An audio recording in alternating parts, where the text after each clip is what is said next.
বন্ধুরা, আজকে একটা নতুন গল্প নিয়ে আসলাম তোমাদের মাঝে। এটা সত্য এবং বাস্তব জীবনের ঘটনা। শেষ পর্যন্ত শোনার অনুরোধ রইল। শুনলে তোমার মধু চলে আসবে। দেরি না করে চলো শুরু করা যাক।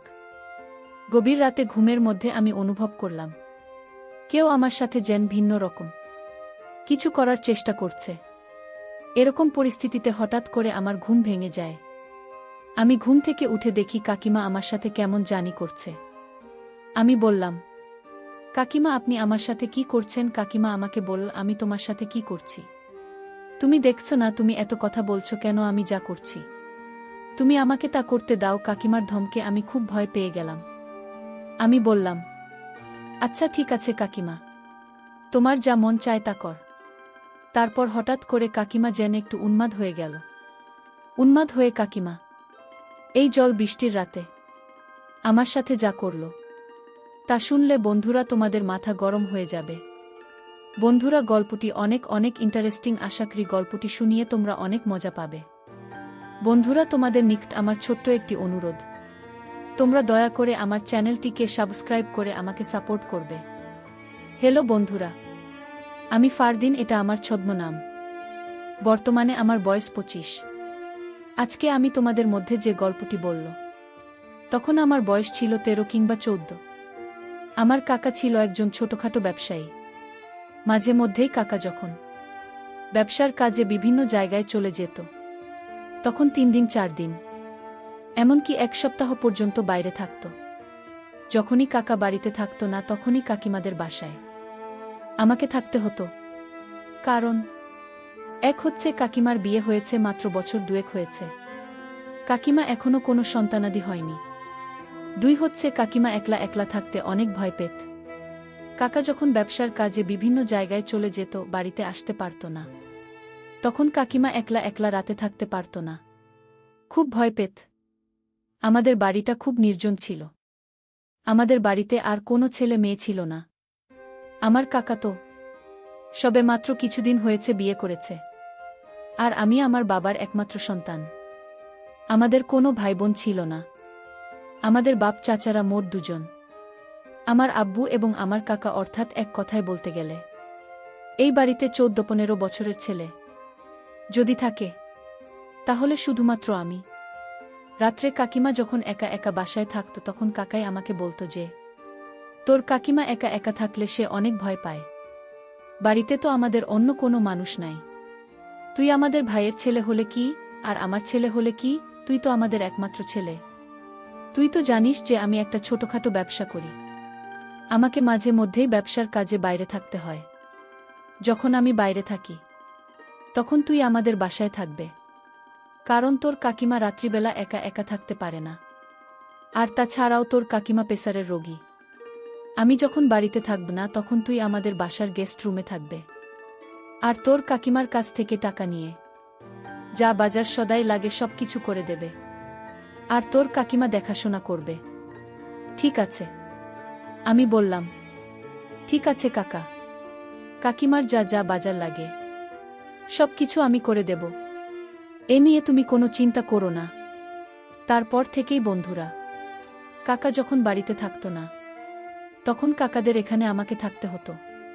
কাকিমা যে রুমে থাকত, ঠিক পাশের রুমেই আমি থাকতাম। কিন্তু আমি যখনই কাকাদের রুমে যেতাম, অর্থাৎ কাকার এখানে রাতে থাকতে যেতাম, তখনই কাকিমা আমাকে ডেকে নিয়ে যেত তার রুমে এবং আমাকে নিয়ে গল্প করত, অনেকক্ষণ টিভি দেখত। আমার কাকিমা ইন্টারমিডিয়েট পর্যন্ত পড়ালেখা করছে, আর এদিকে আমি ক্লাস 8-এ পড়তাম। মাঝে মধ্যে কাকিমা আমাকে পড়াতো বটে, তবে বেশিরভাগই কাকিমা আমাকে নিয়ে গল্প করত এবং বিভিন্ন রোম্যান্টিক মুভি দেখত। একদিন আমি কাকির এখানে থাকতে গেলে কাকিমা আমাকে বলল, বাবা ফারদিন, আজকে তুমি আমার এখানে থাকবে। বাইরের যে ঝড় বৃষ্টি আর বজ্রপাত হচ্ছে, তাতে আমি খুব ভয় পাচ্ছি। আমি বললাম, কাকিমা, সমস্যা কি? বাহিরে বজ্রপাত থাকলেও তো সমস্যা নাই, চতুর্দিকে তো বিল্ডিং, আপনার কোনো ভয় নেই। তারপরও কাকিমা বলল, বাবা ফারদিন, তোমাকে আমি যা বলছি তুমি তাই কর। আমার আজকে খুব একটা ভাল লাগছে না।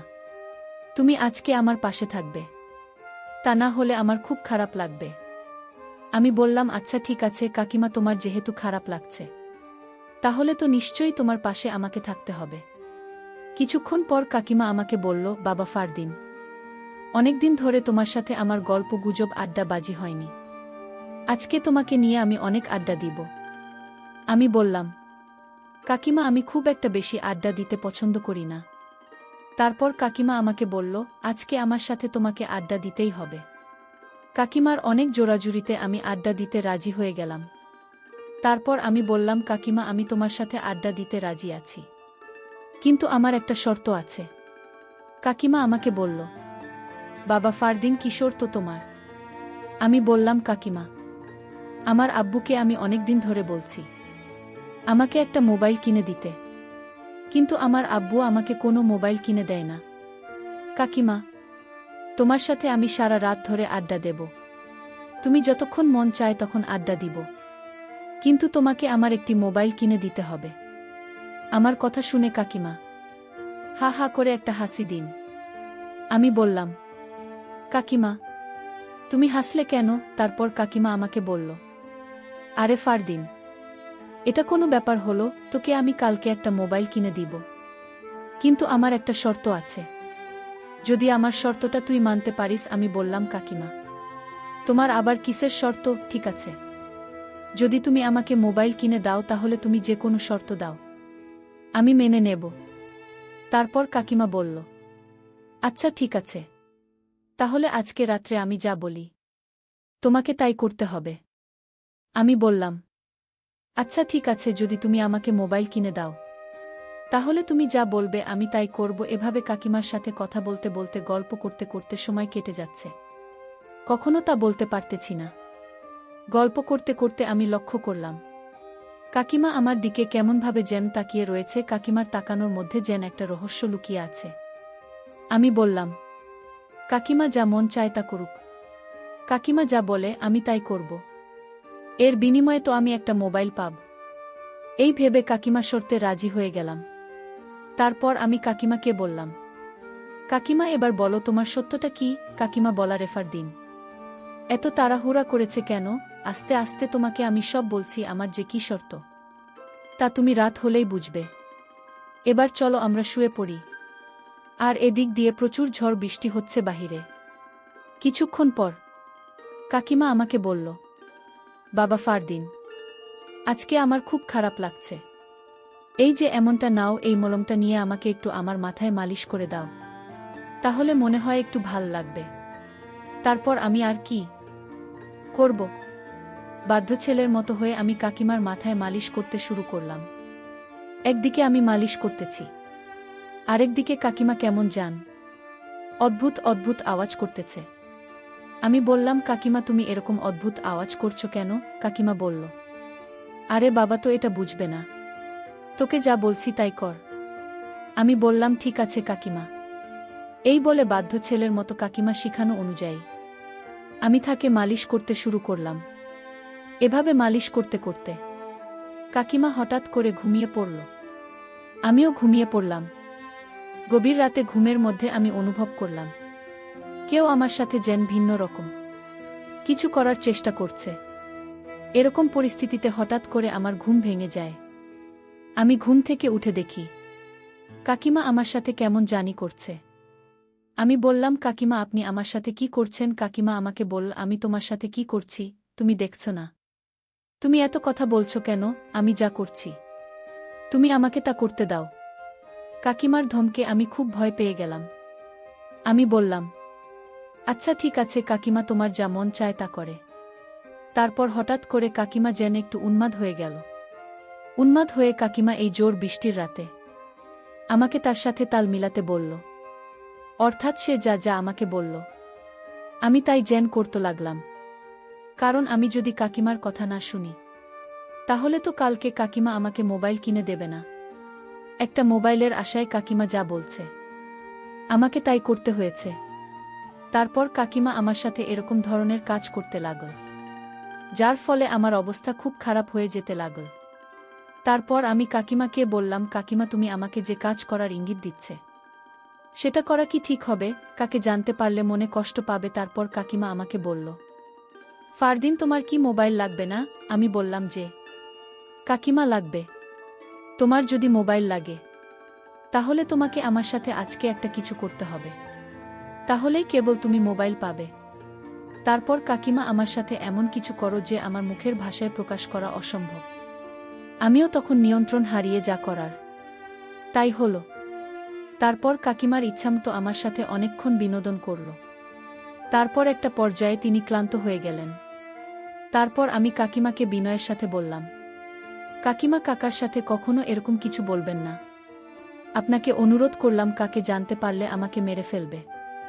তারপর কাকিমা বলল, আরে পাগল, তুমি এই বিষয় নিয়ে কোনো চিন্তা করো না। তুমি তো আমার কোথায় রাখছো, তাই না? তোমার কাকা জানবে কি করে এখানে তুমি আর আমি ছাড়া তো কেউ নাই। ফারদিন, তুমি অনেক সুন্দর, তোমাকে আমার অনেক পছন্দ। তুমি কিছু একটা ছেলে, তোমাকে আমি অনেক ভালোবাসি, কিন্তু আমি তোমাকে কখনো বলতে পারি নাই। তোমাকে নিয়ে বিনোদন করা আমার অনেক দিনের শখ। আজকে তুমি আমার ইচ্ছা পূরণ করবে। ঠিক আছে ফারদিন। বন্ধুরা, তারপর আমি আর কি করব? আমিও তো একজন মানুষ, আমারও তো কিছু না কিছু আছে। তারপর যা হবার তাই হলো। অনেকক্ষণ বিনোদনের পর ক্লান্ত হয়ে পড়লাম। বন্ধুরা, দিনটি ছিল আমার জন্য অনেক রোমান্টিক, স্মরণীয়। বন্ধুরা, আজকে এই পর্যন্তই। আমি আবার আসব তোমাদের মধ্যে নতুন কোনো গল্প নিয়ে। বন্ধুরা, ভিডিওটি যদি ভালো লাগে তাহলে একটি লাইক দাও। বন্ধুরা, এরকম ধরনের ইন্টারেস্টিং ভিডিও পেতে তোমরা অবশ্যই আমার চ্যানেলটিকে সাবস্ক্রাইব করে আমাকে সাপোর্ট করবে। পরিশেষে তোমাদের সকলের নেক হায়াত কামনা করি। ভিডিওটি দেখার জন্য তোমাদের সকলকে অসংখ্য ধন্যবাদ।